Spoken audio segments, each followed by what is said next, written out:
Hello, friends. Welcome to another episode of the Anthony Harry Podcast. This is a special one. This is the season finale of season 3, Becoming a Better Artist. And over the last year or so, I've discussed everything from, like last episode, we talked about needing permission. We also talked about our excuses. We talked about becoming better every day. And just all the different facets that play into what I was exploring and understanding on what it would take to be a better artist. And for the season finale, we're doing another video one again, so you might be seeing this on YouTube. If you're listening to it on the podcast, thank you very much for tuning in. Seriously appreciate it so much. And I'm excited to go into season 4. And I'll tell you about that at the end of the episode. But in this season finale for season 3, let's really get into it and have a real, probably the most, I hope, the most in-depth, beneficial, and candid conversation of the entire season. We're going to end strong on season 3. So this is the Anthony Harry Podcast, and this is becoming where I hit I'm filming in my car, recording in my car. It's how this series, a lot of my podcasts go. I figured it was appropriate to do it this way. I picked up a nice little setup so I could record video in my car. And by nice, I mean it was super cheap. I got it at Walmart, but I think it's going to work out combined with my phone.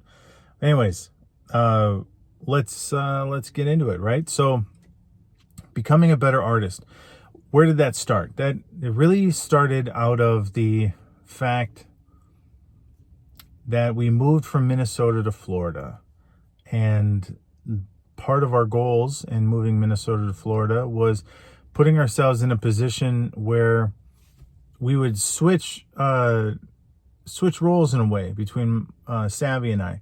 She would be the one who brought in the money that paid the bills and put food on the table and covered life's expenses. And then I would potentially be able to work less or perhaps not at all for a day job. And then instead focus on doing art full time. And when we moved down in October and we started digging into it, we really tried to do that. We had a little bit of a nest egg that existed. And because of our living situation, we got really, really lean. We didn't bring a lot of stuff with us. We were still in the thick of the pandemic, so we weren't going out. We weren't spending money. There wasn't recreational expenses that were even a factor. It was just, what do we need? We need to pay our rent.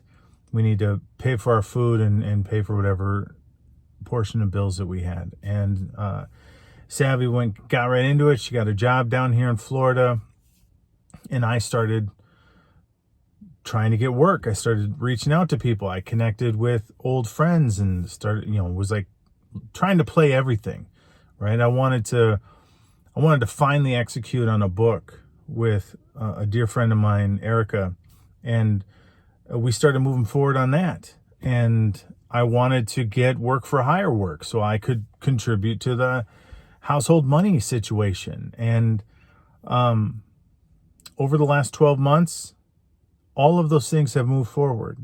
I've been able to secure smaller gigs, independent projects. People have paid me to draw, which is amazing, absolutely amazing. And I'm so thankful and grateful for the people who decided that I was the right person to bring onto their project. And I'm still actually working on a couple of those projects. Thankfully, because of the way life is, they've allowed me the opportunity to have time to spread out that work, which I will be eternally grateful, because I certainly didn't want to not do the project. And yet at the same time, it became very, very obvious that once again, I had a lot of room to grow. And I was like, hey, I need to be better. That's just what it comes down to. It's not any editor's fault. It's not anybody not giving enough to me for some reason. In my mind, what it came down to is I needed to be a better artist, and I needed to explore what that meant to me. And if you've listened to the season right off the bat, it started with way more than putting pencil to the page. It was significantly deeper than trying to assign a value to my skill or my ability to execute. It had to do with my mentality. It had to do with how I looked at the work. It had to do with the idea of remembering that forward is always forward. And staying directionally correct is a huge asset towards eventually bringing to fruition what we've been trying to accomplish. And I tried to form every episode in a manner that was candid, that was honest and real, but also hopefully added value to whomever chose to listen to it.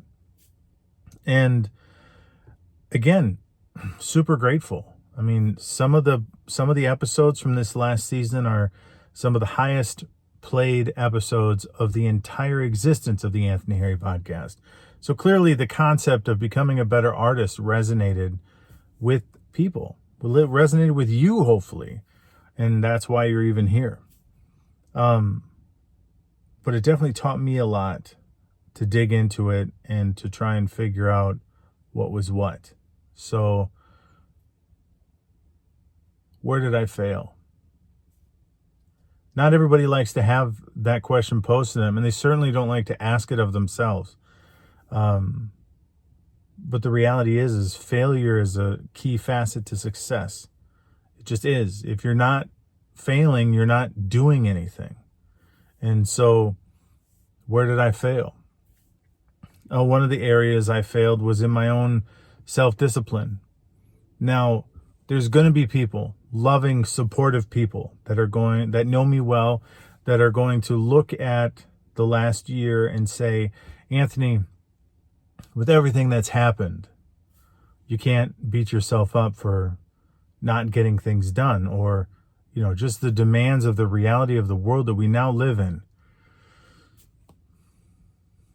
Was it really a failure? And I will admit and own to the fact that there are external factors that played a role, demanded my time, demanded my energy, in some cases sapped my energy and left me emotionally and creatively dry.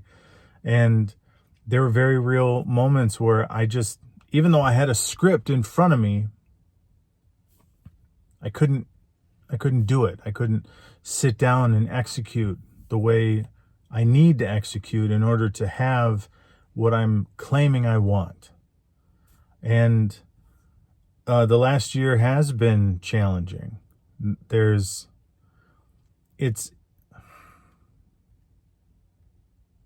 not worth complaining about, because it's been challenging for all of us. We have a very real global pandemic. We have, all of us have had adjustments thrust upon us that we didn't ask for. The very volatile climate, socially and politically, that we live in has challenged relationships, perhaps caused us to question our own allegiances and where our belief systems lie, and in some ways has forced us to separate from relationships that perhaps at one time we never thought we would be apart from. And all of those things are combined with the reality of health concerns, still needing to care for our families, still needing to put food on the table and everything else. And then the reality of our own health, and all of that affected me over the last 12 months. And it's not worth complaining about. It is a reality. It is something that has happened.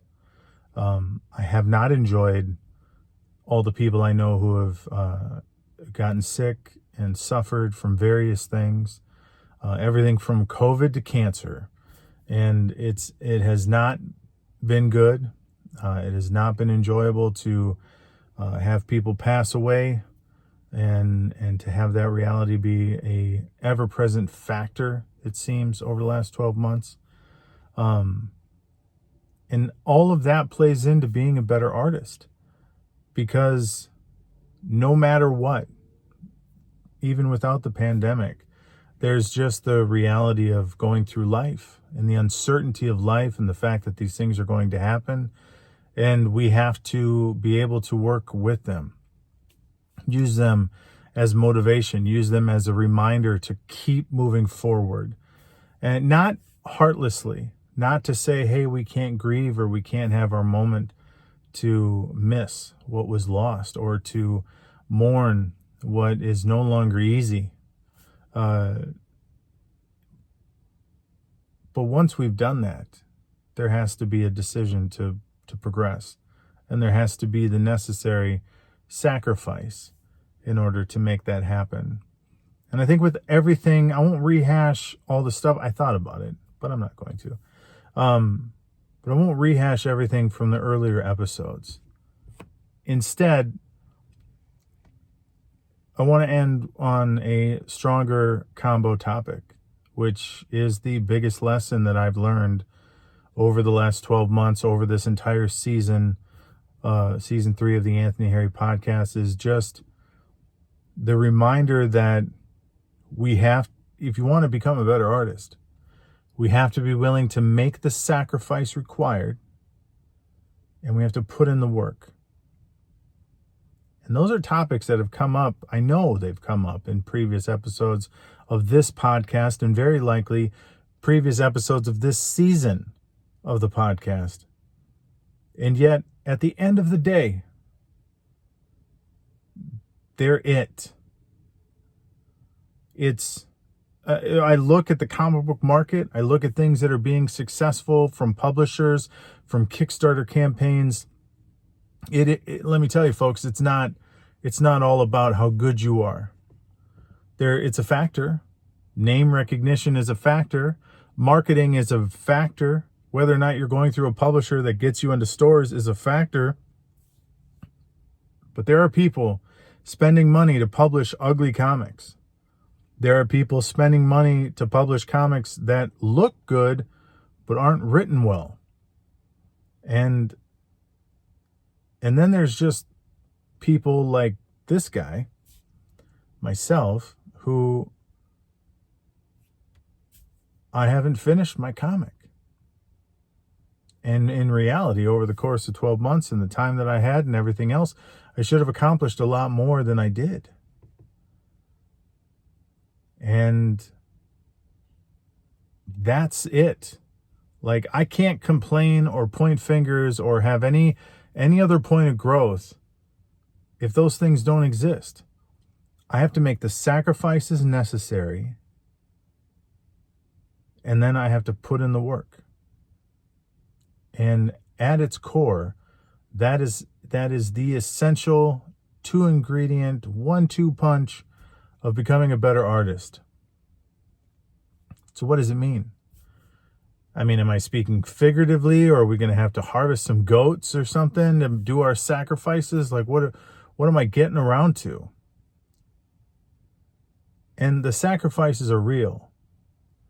There's ways to capitalize on available time, but there is no way to do the work that we want to do as storytellers and artists without sacrificing time. Time with friends, time with loved ones, time doing recreational things are all realities that I know I need to sacrifice, because in my situation, I'm already sacrificing a certain amount of time to work a day job so that we can have the means to meet our needs.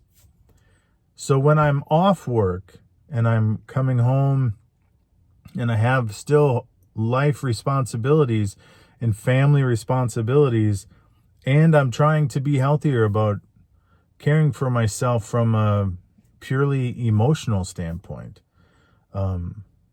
which is a totally different topic. We'll save that for season 4. But I lost my thought. I apologize. The sacrifices are real, meaning I could take time to make a 4-course dinner and wow my wife and satisfy my palate and just fill my tummy with goodness. Or I could food prep ahead of time, have simple meals planned out throughout the week, That way, after I already invested 9 hours of my day into my day job, I can come home and still capitalize on the remaining 3 to 5 hours that I have in the evening before I really just need to relax and go to bed. So, which, by the way, for those who've been keeping track, is actually a downplay. There was a point where I would work my 9 hours, have long drives home, and then still put in 4 to 6 hours of art and writing time after work, and then still put in a full 8-hour or more day writing and drawing on the weekends. So that's a change. That's me trying to have a better work-life balance. But that means that I really need to maximize the time that I have available to do the work when I have time to do the work, which means communicating with my household, making sure that they know what I need to do and where my priorities are. Not that I'm not available to them, but communicate with them what is necessary for me to accomplish what I'm trying to accomplish, and then get their support, get their buy-in, and have the reality known in my head that really I'm asking them to make a sacrifice in conjunction with my own sacrifice so that I can accomplish my goals. And that's something that is absolutely necessary. There's also just the sacrifice of not having to be on, right? Like, I really try to maximize my time. So no matter where I'm at in the routine of my life, there's probably an opening for me to get work done. And sometimes it's just sketching on lunch, right? I don't have anything else to do. Let's take the time and keep the resources handy. Even if it's just a writing pad, like a notebook and a ballpoint pen, for me, that doesn't matter. I can still get ideas down that I can then move forward and translate them into more finished work when I get into my actual creative space. And that involves having the mindset to recognize that there are far less limitations than we like to think. There are really opportunities that we just simply need to capitalize on and take the time to really benefit from. The other sacrifice is taking the time to realize that I might suck in a certain area, and there is a investment opportunity in learning to do things better. Over the last year, something I've worked on a lot has been my perspective and how I set up scenes within panels and in pages, and then from page to page and so on, and really trying to think about how I construct those things. And that's involved studying people I know do it well, or who I know do it well, and then studying their work and how they execute on it, and asking for critiques and feedback, and reading a lot to try and understand the thought process that other people put into their work, so then I can find what would be beneficial for me to include in my own work.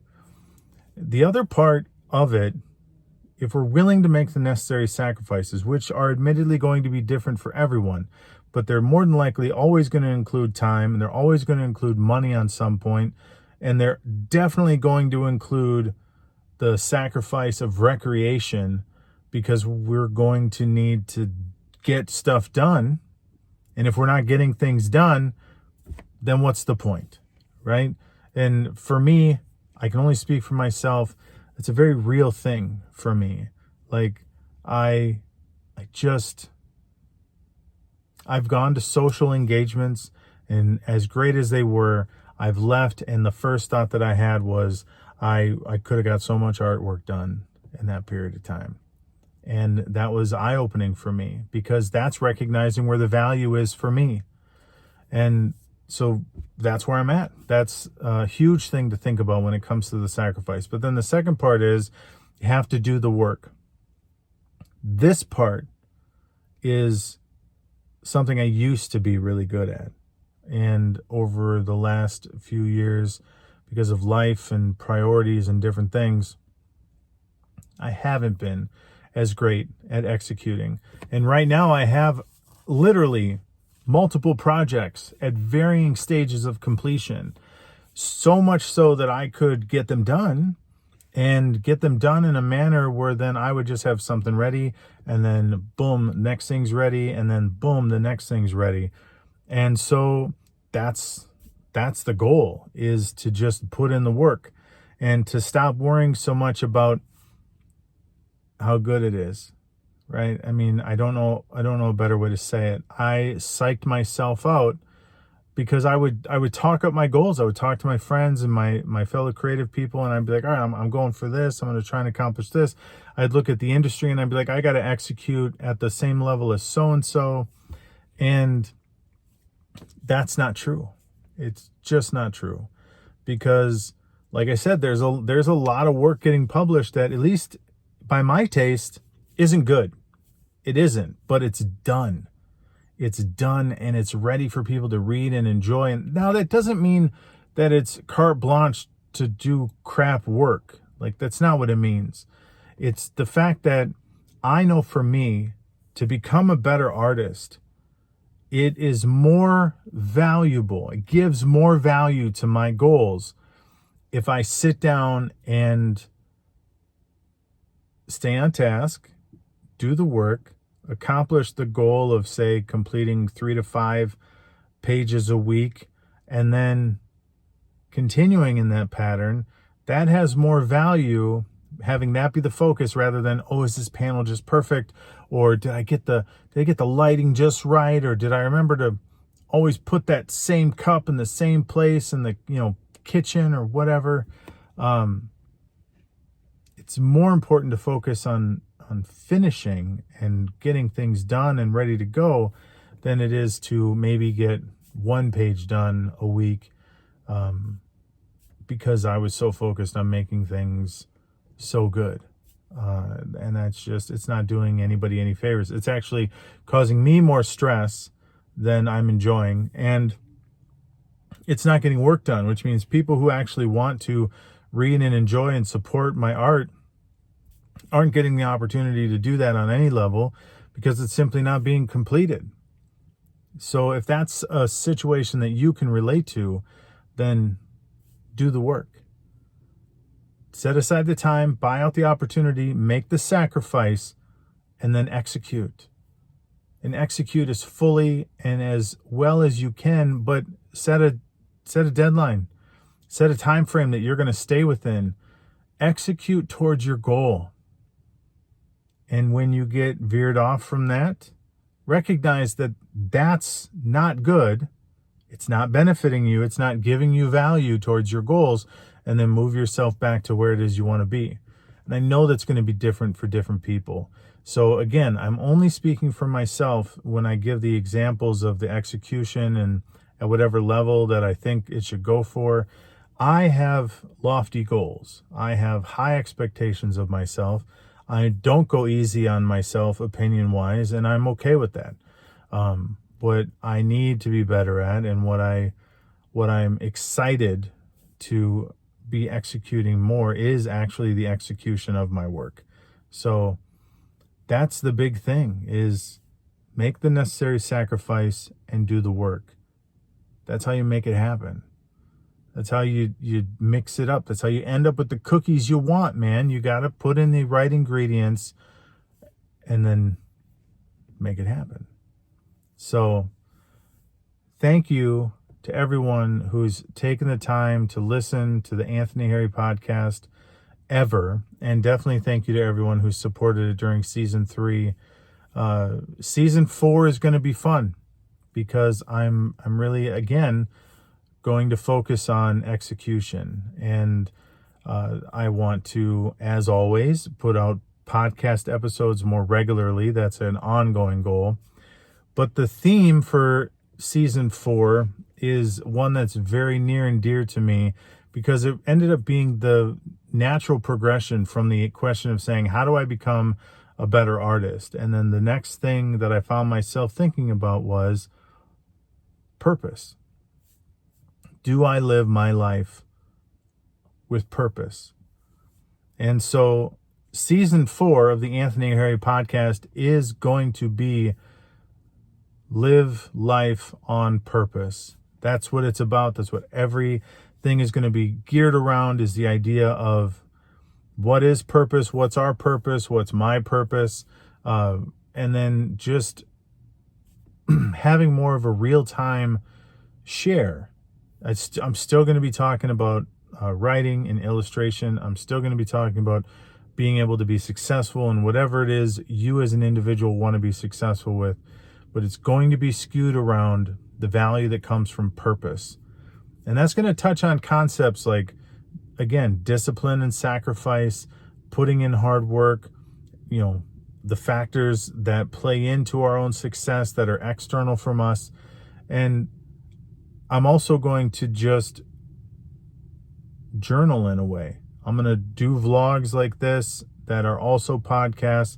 I'm going to capture information throughout my days and my week and have more vlog material that's going to end up on YouTube that isn't necessarily really great for a podcast environment. But I'm going to try and take this next year, the new season of season 4, and have it be more transparent, more personally engaging, more documentation over production. The idea being that if you like what I do and you want to do things like what I do, I want to give you an accurate look at what I'm doing to try and accomplish my goals. And then that would give you hopefully the grounds to be able to say, Anthony, I have a question, or I have thoughts, or let me share with you what I'm working at, and would you know how I could, make an adjustment to have a better advancement in what I'm trying to accomplish. Because at the end of the day, I love doing the podcast. I joke in the beginning of the podcast that one of the reasons I do it is because it's a great opportunity for me to be able to talk, and I can just pretend people actually want to hear what I have to say, because I like being extroverted. I like connecting with people. But more than anything, I like the privilege of being able to add value to other people's lives and to help them be successful. I have no problem with you being more successful than me. That's no issue for me. I'm not in that level of a competition. I'm in a competition with myself to be better today than I was yesterday, and to be better tomorrow than I am today.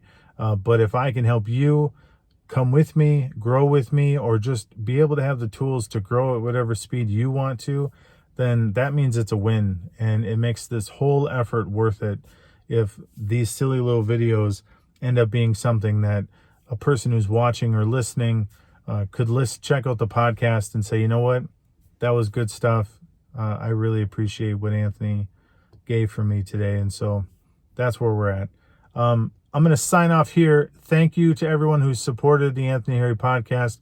Thank you for checking out the episodes for season 3. They're all still up. Feel free to go back and do a re-listen. Reach out to me anytime on Twitter. That's a really great place to find me. And just let me know, what do you think? What do you like? What would you like to hear talked about? The other fun thing I want to do in season 4 is I'm hoping I can get connected and do more interviews. I have some people that I've already reached out to see if they'd like to have conversations with me, because they're living life on purpose. They're living life with a purpose that they've decided upon. And I think that perspective could be a great thing to capture and share with an audience. And they're also creative people that I admire, and it would just be fun to have that conversation. So stay tuned. Season 4 is going to be starting soon. I will make a formal announcement on that as soon as I know when the first episode's going to go up. But again, the goal is to have posts more regular. So I'm going to try and build content and record things and get interviews or what have you, and then get those things queued up, so then they start releasing with more regularity. So you're going to have to wait a little bit while we do production, but then we'll get right into it. So this, again, has been the Anthony Harry podcast. This is season 3's season finale, and how to become a better artist has been a wonderful topic to explore. And I thank you all for joining me on this adventure. So maybe we'll revisit it sometime. You never know. But until then, thanks for listening. Thanks for watching. And create something. Go make it happen.